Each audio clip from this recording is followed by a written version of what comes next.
The last 2 days has been very interesting. I must say the engagement has been actually very deep and very engaging. It's opened up a lot of thoughts and a lot of discussions and a question around why are we here? We're here. I mean, so far off, we've been left in all of the conversations way before now, right? And we need to be able to have a space, have our seats in the global climate conversation.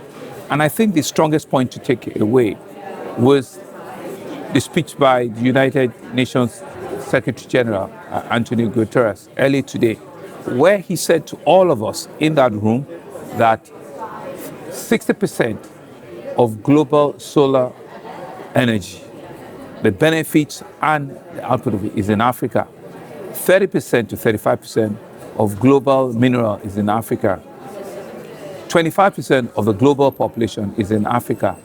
The additional thing I'm adding to it is 70% of the population in Africa is under 35. And it's only 2% of the global funding that is in that continent.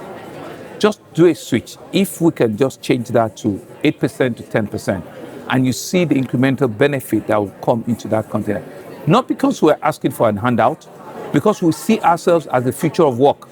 We see the continent as the frontier that will change the future of human resources in the next 2 decades. And so if the world is not looking at them now, with all of the mineral capability, with all of the opportunity, with all of the population, the young population that is going to come in out there, then it will be the disservice to the world. And that's why we cannot afford to take a back seat, on anything that has to do with energy, that has to do with climate issues, because it's a global conversation and Africa needs to be in the space there. And if it is Africa, Lagos, which I represent, must be in the front bench. So that's why we're here. We're coming from a position of inadequacy to sufficiency, So we like I did mention inside, I have double-edged problem. I need to first transition from an environment where, energy has been centrally controlled until when the regulations are now be unbundled, where the subnationals can participate, which is what is going on, to an era where access, from a 12-hour or less energy availability to now 20 to 24-hour energy availability. Then I go to affordability, which is also another conversation. And so all of that mix that has to happen very quickly in my head.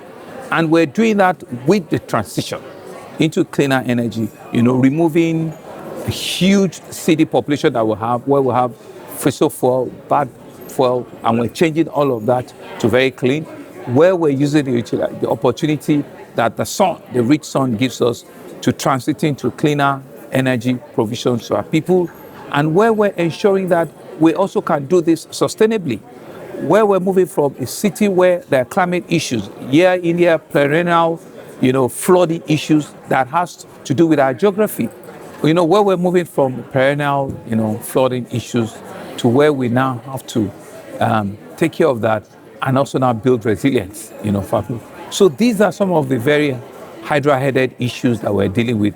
But we're saying that we're ready, to learn, we're ready to engage, we're ready to form real partnership, and we're ready to put in place transactions and conversations that will make us compete with any other economy. So we're not necessarily asking to be given special things. We're just asking to be given an opportunity to be heard, to be given an opportunity to be a space, where people can come and truly see the opportunity that are there and be able to all of us de-risk so that investments can come in.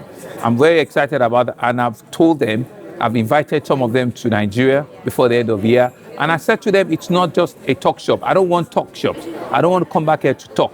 You need to come, hit the boots on the ground and see things for yourself. Once you get in there, you'll be convinced that you have the right market, you have the right set of people, you have the right set of skills, and what is just remaining is engagement.